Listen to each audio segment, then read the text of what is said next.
You think you can fix me? Jean, you are not broken. Although not the train wreck some may have feared given its mostly lackluster trailers, Dark Phoenix nevertheless brings the long-running X-Men franchise to a close in a messy and muddled fashion.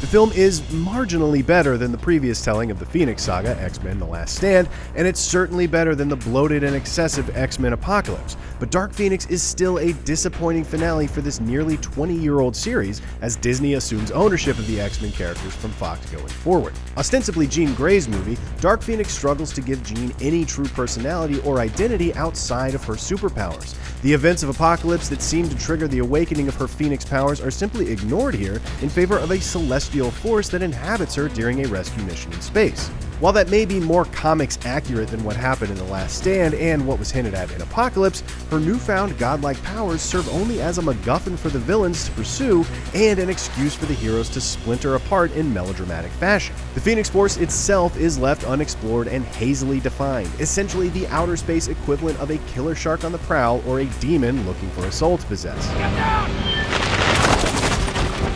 Sophie Turner plays the three shades of gray that Jean's given here, scared, sobbing, and seething as best she can, but the script blazes through her tragic arc, never quite letting the audience truly connect with her. The story becomes about Jean trying to find her agency amidst two older mentors, James McAvoy's Charles Xavier and Jessica Chastain's sinister alien.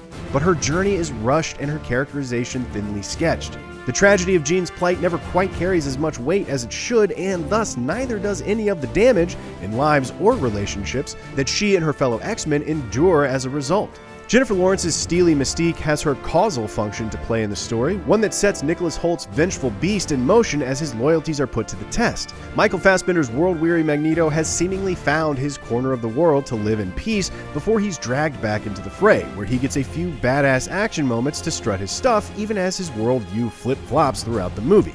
But all three characters, perhaps like the franchise itself, are just plain over it all, want to move on. And the character they're all equally most frustrated with is the endlessly pontificating Xavier. Professor X's hubris has been the Achilles heel of this younger incarnation, and Dark Phoenix sees him fairly demonized for his past actions, but largely for the same reasons previously explored in The Last Stand. Still, James McAvoy sells it all with a pained sincerity as Xavier reckons with a dilemma somewhat of his own making. You're always sorry, Charles, and there's always a speech.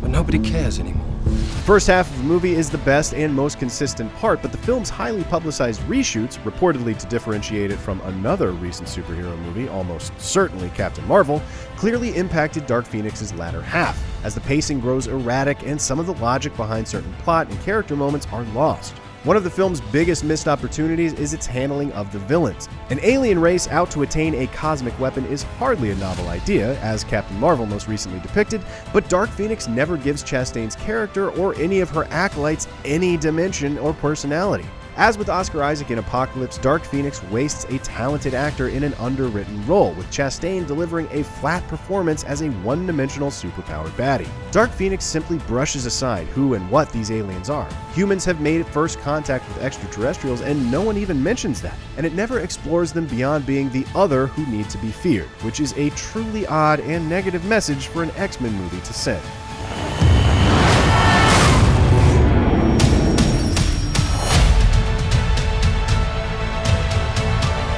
Dark Phoenix is ultimately yet another fumbled take on the classic saga from Marvel Comics. Add to it a jarringly uneven latter half and some underdeveloped cosmic villains, and Dark Phoenix is fortunate to have not fully ended the X-Men's current big screen run on a completely down note. While the MCU may prove better suited to give so many of these beloved mutant characters the rich dimension and care they deserve, the property itself deservedly needs a good long rest before the X-Men inevitably return to the big screen. I've seen evil, and I'm looking at it now. For more movie reviews, check out what we thought of Godzilla King of the Monsters and Brightburn. And as always, be sure to follow and subscribe wherever you like to watch IGN.